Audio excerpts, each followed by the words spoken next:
Have you noticed something lately?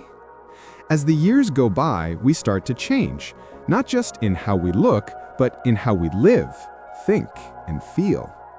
What once brought excitement now sometimes brings exhaustion. What once felt like joy can quietly start to feel like a burden. And one of the clearest signs of that change is how we feel about having guests over. Let's be honest. There was a time when we loved hosting people. We had energy to clean, to cook, to laugh late into the night. The noise felt lively, the mess didn't matter, and the company was worth every bit of effort.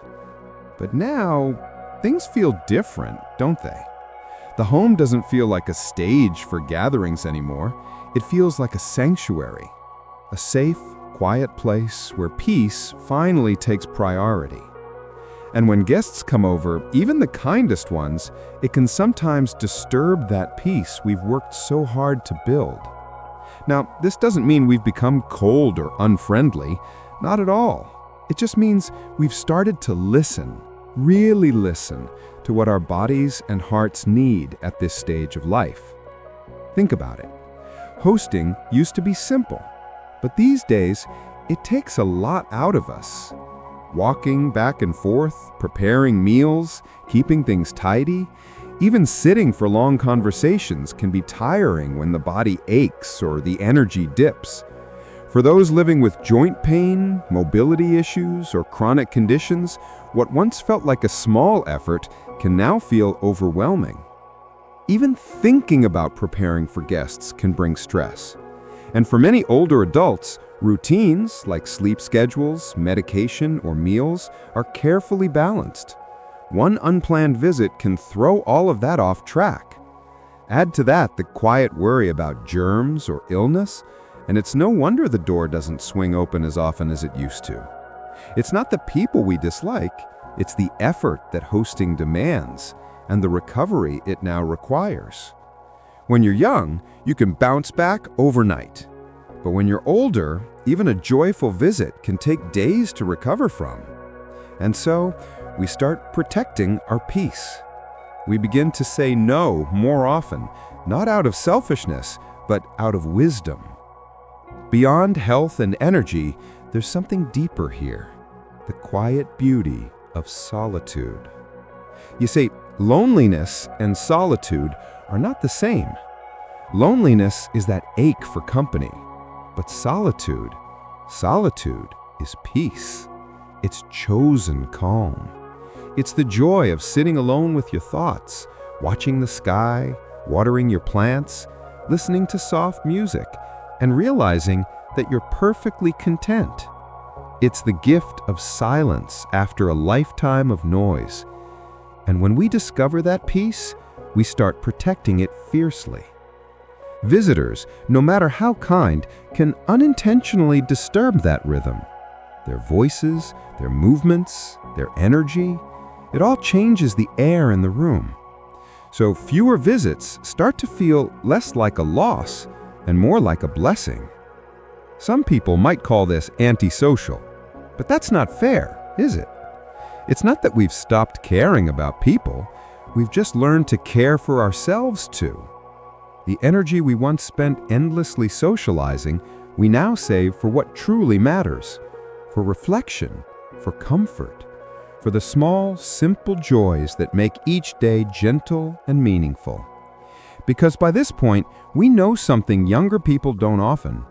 Energy is precious, and it doesn't refill as easily as it used to. Every visit, every gathering, every conversation, it all takes energy. Physical, emotional, mental. And now we must spend that energy wisely. So when we choose fewer social events or fewer visitors, it's not rejection, it's preservation, it's self-respect. Rest has become sacred. Peace has become priceless. As we age, our homes change too. They stop being busy stages filled with laughter and plates and chatter. They become sanctuaries, quiet spaces of comfort and safety. And comfort begins to outweigh company. A surprise knock at the door, which once felt exciting, can now feel like an intrusion. Even planned visits can bring stress because we have to prepare, adjust routines, make space for noise. So we start valuing peace over people-pleasing. Not because we've stopped loving others, but because we've learned to love peace more. We prefer fewer visits, but more meaningful ones. We seek quality, not quantity. A quiet cup of tea with one dear friend feels far more fulfilling than a noisy dinner with 10 people. One heartfelt phone call can warm the soul more than hours of shallow conversation. And as time passes, our hearts change too. We grow more sensitive, less tolerant of negativity, gossip, or arguments. We've had enough storms in life. We no longer want to invite new ones in. The drama, the comparisons, the meaningless chatter, they drain us. We crave peace, not noise, understanding, not small talk. Visitors who don't respect that peace, even unintentionally, can leave us feeling unsettled. So we become selective, not to push people away, but to protect what we've spent a lifetime building, our calm, our balance, our emotional safety. And that isn't weakness, that's wisdom.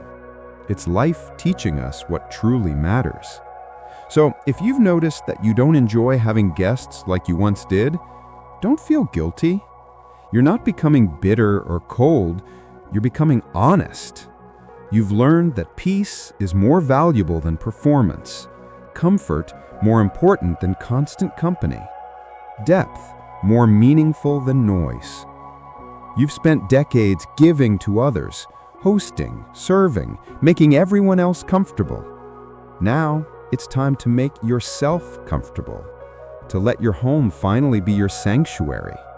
That doesn't mean you never see people, it means you choose when, how, and whom you see, in ways that honor your peace. Because peace is not loneliness, peace is strength, peace is wisdom, and peace is freedom. So the next time you choose quiet over company, don't apologize, smile. You've earned that peace, you've earned that freedom. And that is what aging gracefully and living wisely is all about.